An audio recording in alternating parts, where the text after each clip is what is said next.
Imagine you just got a new puppy. His name is Buddy. You're super excited to show him off at the dog park, in your neighborhood, and even introduce him to your friends' pets.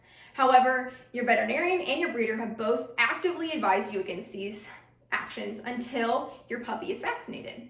What's the big deal? What's the issue? As a pre-veterinary student, I've worked in several clinics over the past 2 years. I've even worked in a small animal ER. In my experiences, I have worked with patients from something with an ear infection all the way to a disease as fatal as Canine Parvovirus in the ICU. It is very important that pet owners understand the symptoms of diseases that impact their pets because you never know when disease might strike. Today we're going to take a deeper look into Canine Parvovirus, its definition, the diagnostic and treatment options, as well as what preventative measures can be taken. Therefore, let's start off by establishing a definition of what Canine Parvovirus or CPV is.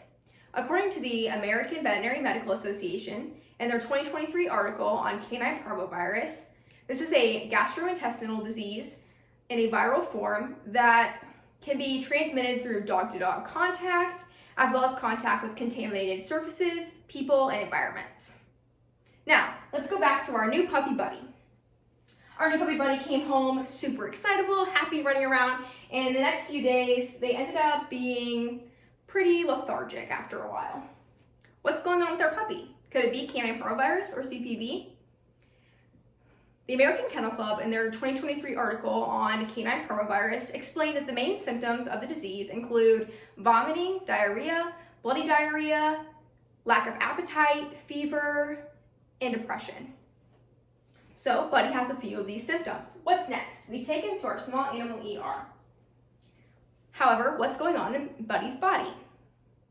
Cornell University's College of Veterinary Medicine explains in their article on Canine Parvovirus, published in 2016, that the disease has a 3 to 7 day incubation period. Starting out in the lymph nodes, lymphocytes, or white blood cells, are attacked by the virus. The virus then, after infiltrating these lymphocytes, moves through the bloodstream and enters the bone marrow. In the bone marrow, white blood cells are attacked and destroyed, which impacts the dog's immune function. The last and biggest punch that parvovirus impacts on the dog's body is in the small intestine. In the small intestine, the lining of the small intestine is destroyed, and because of this destruction, the dog is unable to absorb nutrients, water, and is susceptible to secondary infections. All right.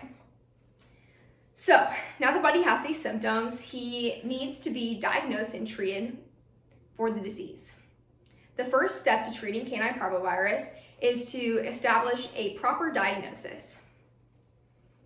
Through the Indian Journal of Virology, an article published in 2010 by authors Kumar and Nandia, they explained that there are 2 current most common diagnostic ways to establish that CPV is the culprit.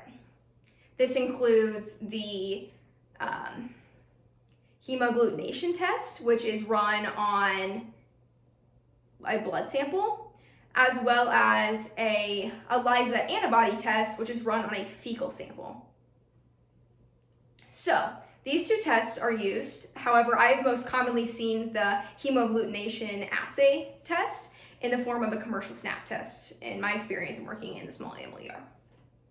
So Buddy's test comes back positive, and when looking at information provided by Alex Gallagher, a University of Florida veterinarian, and also a published author in the 2022 Merck Veterinary Manual, he states that supportive care is the only current treatment for CPV because there's no cure for CPV. So supportive care can lead to an 80% recovery for early treatment patients, as shown in this graph provided by the Canine Parvovirus organization. So this supportive care includes IV fluid therapy for dehydration, as well as feeding tubes and hunger stimulants for malnutrition. Additionally, pain meds are given to help the body recuperate, And then we use antibiotic therapy to help prevent those secondary infections. Now, CPV is a very preventable disease, and different vaccination and biosecurity tactics can be used to help prevent the disease. In a 2006 article published by Yu Truyan in the Veterinary Microbiology Journal, we can see that vaccination is the most for sure way to prevent CPV in puppies. So getting your puppy vaccinated with its usual puppy vaccinations will cover this CPV vaccine, which is based on the initial variant of the disease, which is CPV2.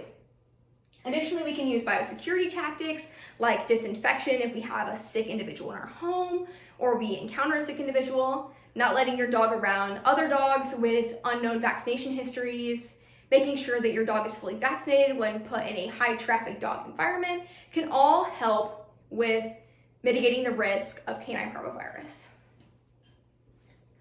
All in all, like I said before, canine parvovirus is a very preventable disease. So now that you know the symptoms, as well as the diagnostic and treatments and the overall preventative measures that you can take to prevent CPV, I hope that you both gained a better understanding and will be more aware to CPV in your puppy's life or in a future puppy that you might be getting.